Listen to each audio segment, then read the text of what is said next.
So good morning. Let us take your fourth unit now. Of course, limitations are not there in your syllabus, but in a 2 points I will tell what are the limitations. Your computer should be robust. That is, it should have a high memory and it have a more GB. That is, speed should be more. That is what the limitations of FEM. Advantages is you can solve any type of problem.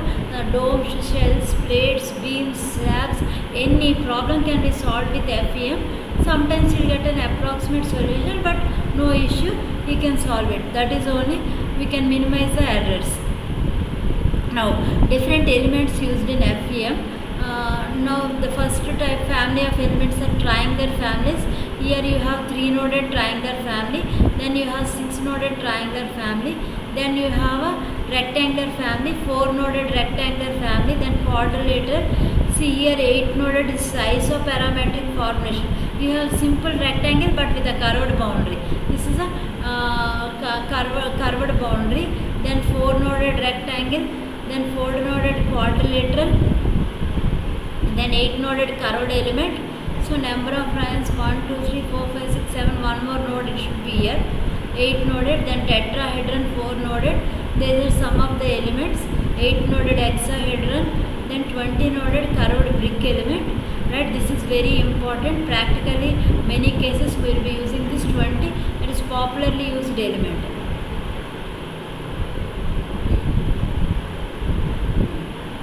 Typical finite elements. Similarly, typical FEM, that is what your 20-noded brick element mostly will be using. Let us forget all that. Let us come to have our shape function. I have already told you what is shape function. Shape function is a product of local and global coordinate phi into A inverse. Right? You have Lagrangian shape function and Hermite shape function. Now Lagrangian shape function should match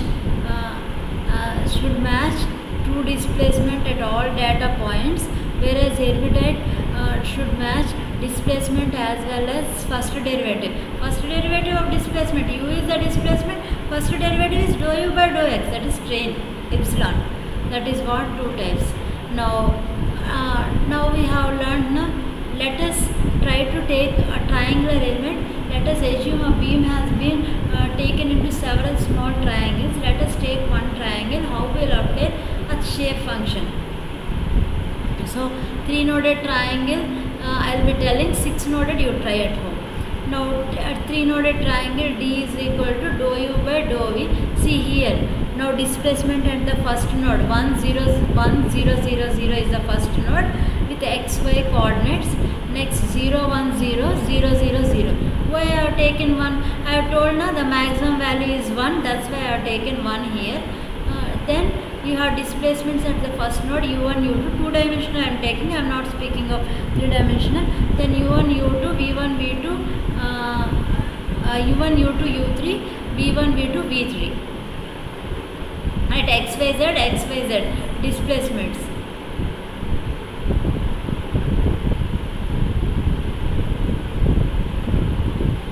At the first node it is u1 v1, second node u2 v2, third node it is u3 v3. Z I am not taking into consideration, 2-dimensional point of view. Now we know that u is equal to n into d. N is nu 0 0 nv du dv. Why nu is related to du only, it is not nothing to do with dv, so that is 0. Similarly, du is nothing has to do, dv is nothing has to do with u, so it is 0 here, dv into nv. You all that you are aware now, u is equal to nt, alpha is equal to this, all you know. Now let us for the particular function we have to take a polynomial function. So I have to describe the displacement at this particular node with the help of a polynomial function. How I will describe? I have chosen from Pascal triangle. If you remember my Pascal triangle, alpha 1 plus alpha 2x plus alpha 3y, like that. Here you have 3 nodes, will have 3 terms. But mind you, if you see here, again you are having, this is not mu1 actually, alpha 1 L1, alpha 2 L2, alpha 3 L3. What happened to the constant? You should have alpha 1 plus alpha 2 L1 plus alpha 2 L3. Why I have taken that is, in the experience for the rectangular node, you will have alpha 1 plus alpha 2x plus alpha 3y and so on. But the triangular node, you won't have any constant term first. It directly starts with alpha 1 x1 plus alpha 2 x2 plus alpha 3 x3. That is the only point you have to remember. That is with experience.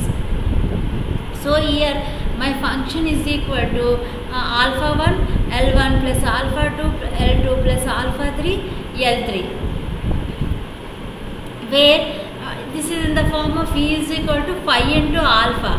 Now I already noted phi is a local matrix. L1, L2, L3 are local coordinates, right? Local coordinates, that is 1, again 1 and 1. What I mean here, it is actually x1 alpha 1, right? X2 alpha 2, x3 alpha 3. That is my shape function. X1 here I have written as L1, L2, L3. Again x1 is from here, x1 is x1, y1, z1. Similarly x2, y2, z2, x3, y3, z3. So here L1, L2, L3. That is 1, 0, 0. 1, 0, 0. Again 0, 1, 0, 0, 0, 1. Phi matrix you got. Now you know that D is equal to phi into alpha. Again A matrix is what? It should be A inverse is what you should have a shape function n is equal to phi into A inverse. Phi is this matrix 1, 0, 0, 0, 1, 0, 0, 0. Now A matrix, A inverse you should get. A inverse is 1, 0, 0. Identity matrix. So your NU is equal to phi into A inverse. Again don't confuse. I am making you remember. Here L1, L2, L3 is equal to phi into alpha. Phi matrix is L1, L2, L3. Now this is a local matrix. When you represent it in terms, it will become A matrix, global matrix. So D is equal to A into alpha 1. My A will be 1, 0, 0. And 0, 1, 0, 0, 0, 1. Why it is? See, 1, 0, 0. Again 0, 1, 0, 0, 0, 1. So your A inverse is equal to this one, identity matrix. Now your shape function is equal to phi into A inverse. Phi matrix is L1, L2, L3, right? Then A matrix is equal to A inverse. You multiply with L1, L2, L3. So your NU is equal to L1, L2, L3. Similarly, NV is also L1, L2, L3. But here you have written my shape function N matrix is equal to NU 0, 0, NV. So it is NU L1, L2, L3, 0, 0, 0. Then 0, 0, 0, L1, L2, L3. So similar grounds, you can take this 6-noded triangular element. Let us go for a rectangular element, 4-noded. Again 8-noded you will prepare by yourself. Now let us take a 4-noded rectangle. Here you have taken an axis at the center of the rectangle. Now if you take, it is minus 1, 1, minus 1. Then here plus 1, minus 1, 1, 1 and minus 1, plus 1. That is how. Now x is equal to x minus xc by b, y is equal to y minus yc by c. Here let us take a suppose the nodal displacement, let us take a function u. Here we are following the Pascal triangle, alpha 1 plus alpha 2r plus alpha 3s plus alpha 4s. Because here 4 nodes then you have 4 terms in the Pascal triangle. The first triangle, first is constant alpha 1. The second one is alpha 2x. Instead of x I have written here r. Instead of y I have written s. So alpha 1, alpha 2r plus alpha 3s plus alpha for RS, it has not printed here RS.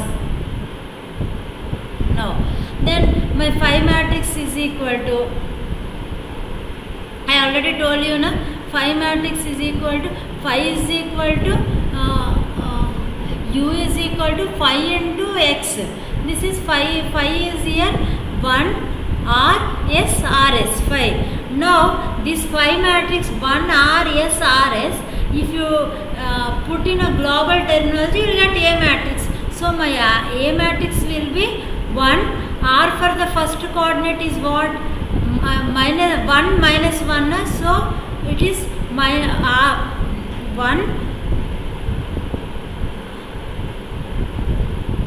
Sorry, it should be minus 1 minus 1, not plus 1. R is minus 1 here, S is minus 1 here. So minus 1, S is minus 1, RS is plus 1. Now go for the second coordinate, R is plus 1, S is minus 1. So R is 1 as it is, R is plus 1, S is minus 1, RS is minus 1. Similarly, you take the third, 1 R S RS, RS is plus 1, R is plus 1, S is plus 1, so RS is plus 1. Similarly, you take the third, the last coordinate here, minus 1 plus 1, R is minus 1, S is plus 1. Instead of R, you put minus 1, instead of S, you put plus 1, so RS. This is what you got your matrix, right? Now A inverse I should get, na, you invert the matrix, then you will get this matrix. Once you get the matrix, invert matrix, n is equal to phi into alpha. Phi into alpha, that is not equal to here, you have multiplication. Then you will get n dash is equal to phi into A inverse. Then you will have 4 shape functions. N1 is equal, you have to remember this, it is helpful for the next unit. 1 minus R, 1 minus S by 4, N2 is equal to 1 plus R, 1 minus S by 4. It is easy to remember, the first coordinate is minus R minus S, the second coordinate is plus R minus S, the second coordinate is both are plus, of course, both are plus is N3, then the third one is plus R minus S, and the fourth one is minus R plus S. It's similar, plus 1 minus 1, plus 1 plus 1, minus 1 plus 1. It follows the same order, where you have written this N1, N2, N3. See, 1 minus 1, plus 1 minus 1, plus 1 plus 1, minus 1 plus 1. The same order will be there here. 1 minus 1, minus 1 minus 1, plus 1 minus 1, plus 1 plus 1, minus R plus S. That is minus 1 plus 1. This is how fourth order rectangular element should be.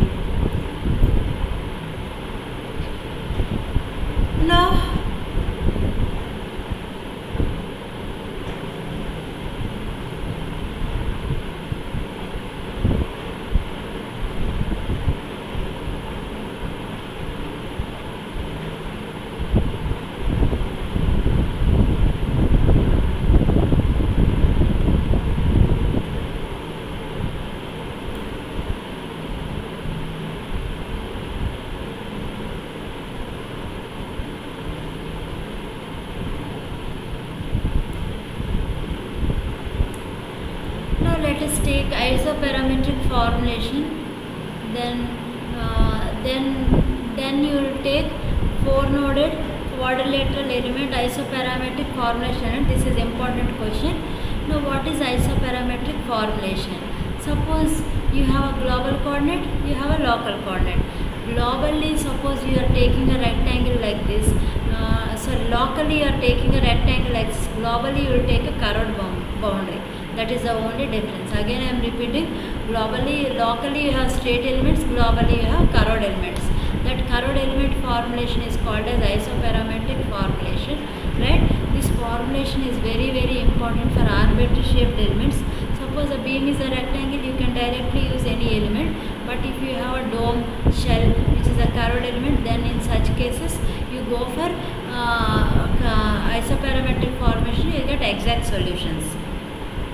Now in this isoparametric solution, you will have ui is equal to ni ui, that is final displacement will be given a shape function or summation of ni ui.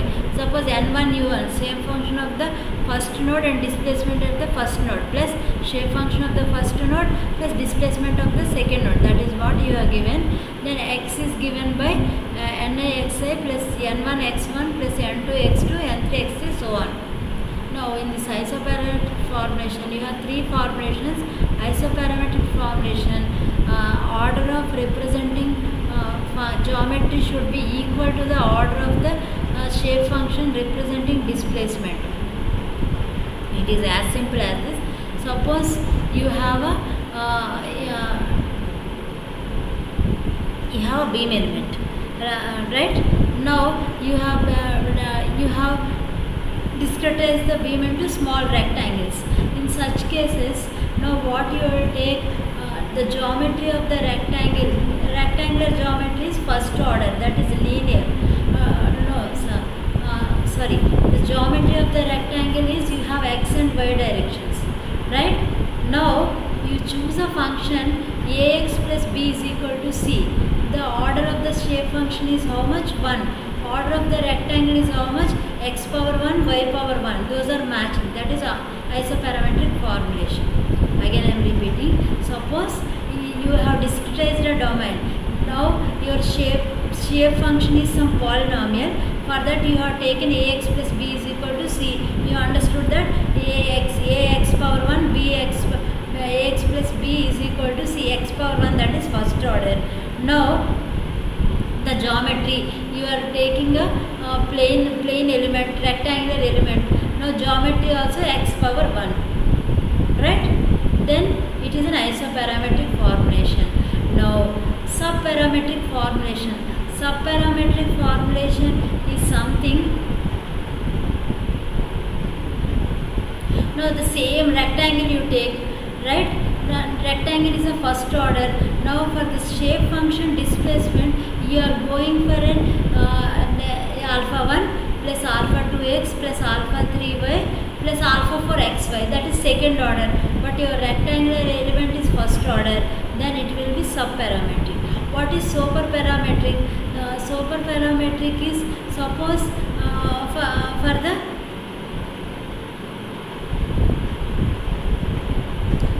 suppose you are taking some other element, curve element, axis parabola, x square y is equal to 0 is your geometry, that is curved boundary.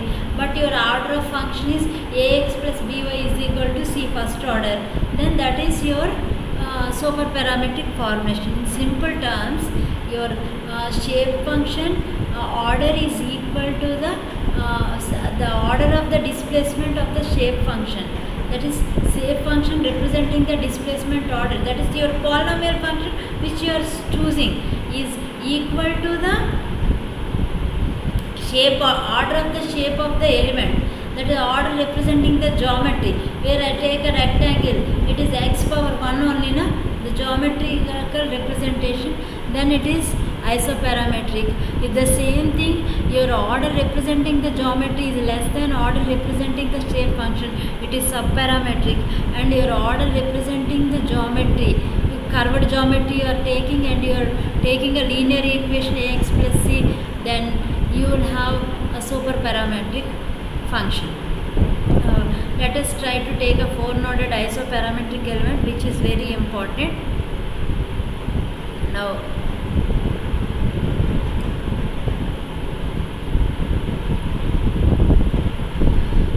let us take, I told a local element. You take a rectangular element 1, 2, 3, 4. Then its size is 2a, 2b. Already we have determined shape function for such a rectangle. Minus 1, 1, 1, minus 1, 1, 1, minus 1, 1. Right? Now the shape function you are already aware. n1 is equal to 1 minus r, 1 minus s by 4. n2 is equal to 1 plus r, 1 minus s by 4. n3 is equal to 1 plus r, 1 plus s by 4. Similarly, n4 is equal to 1 minus r into 1 plus s by 4. This all happen.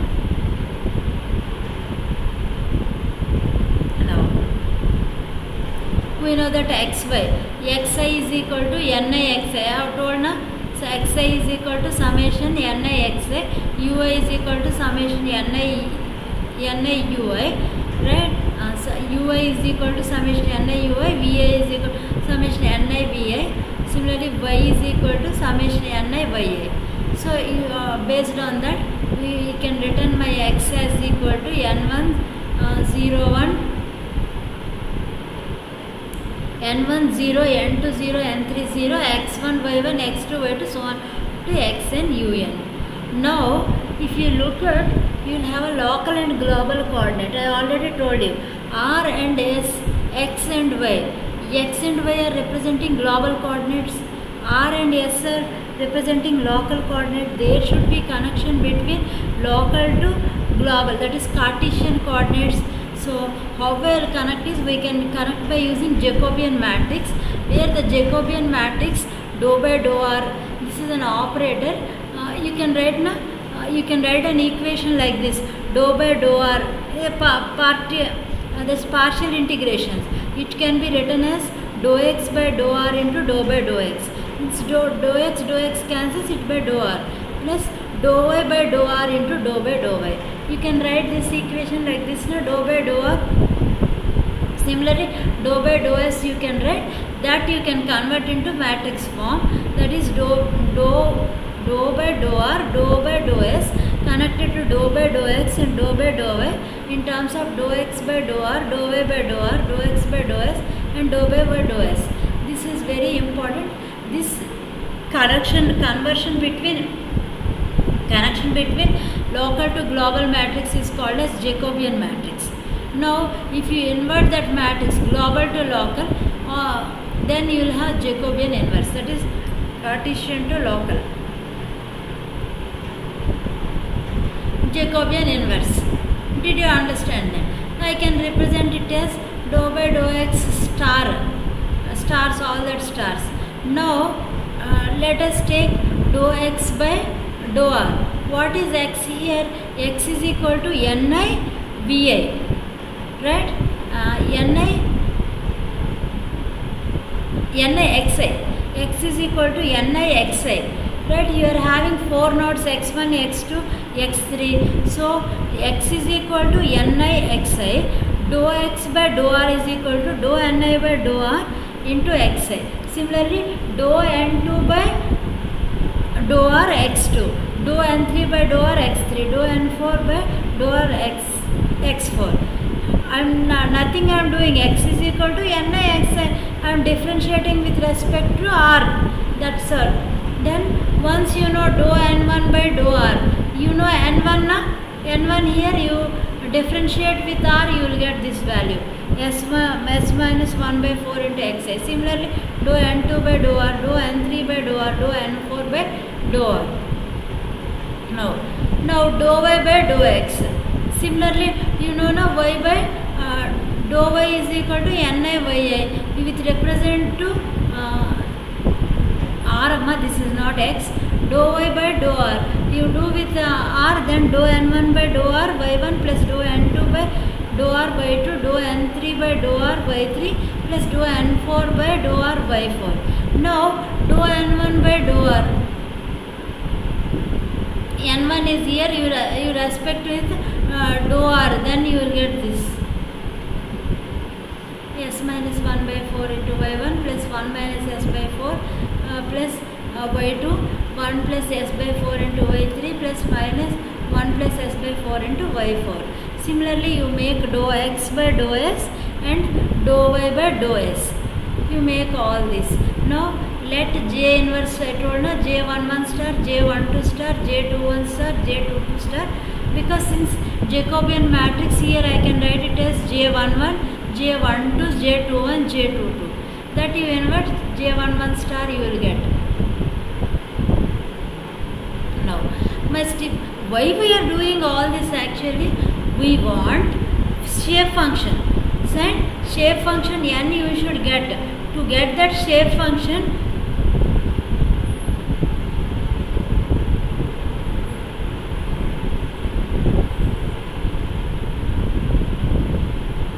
here we are taking stiff stiffness matrix into consideration.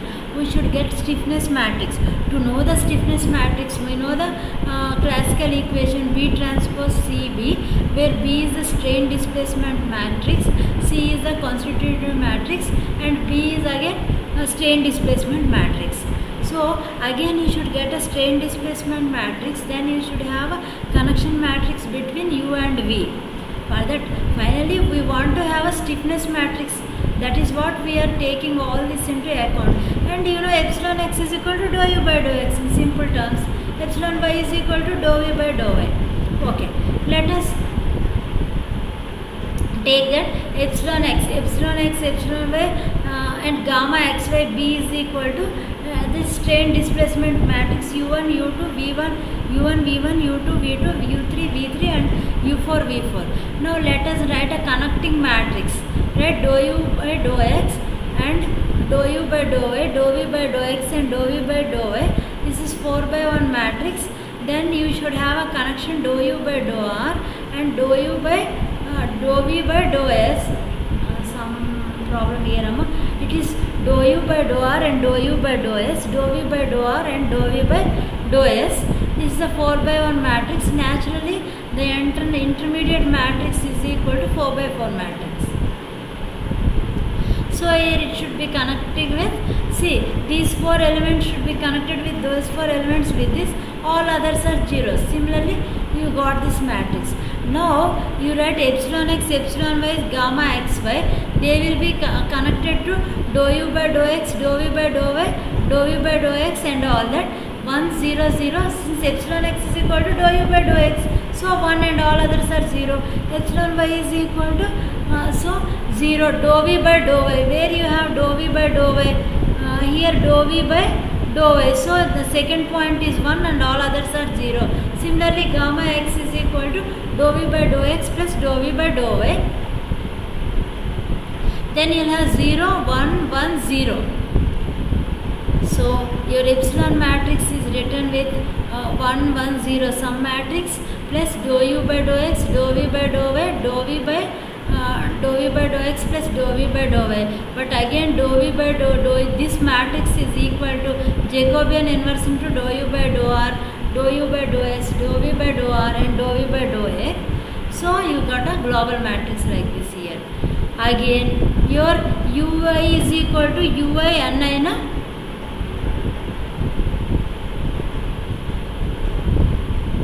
So dou u r by dou s, you have dou where your u is equal to ni bi. Again you substitute instead of dou u by dou r this ui ni matrix. Finally you will get a B matrix here. B matrix is a connecting matrix between strain epsilon x and displacement. Strain and displacement, the constant matrix is B matrix. Now that B matrix you substitute in your k is equal to triple integral B transpose CB, then you will get stiffness. Once you will get stiffness matrix, then it is easy you can solve in any classical mechanics method. Now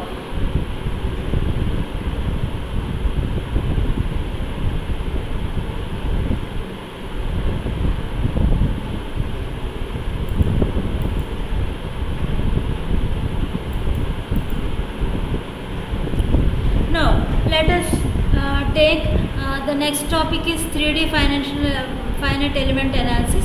3D you have tetrahedron family and hexahedron family, 4-noded tetrahedron or 20-noded tetrahedron. Those were the popularly used elements. 3D finite element is most costlier, right? 20-noded solid brick element which I told earlier, that we will be using.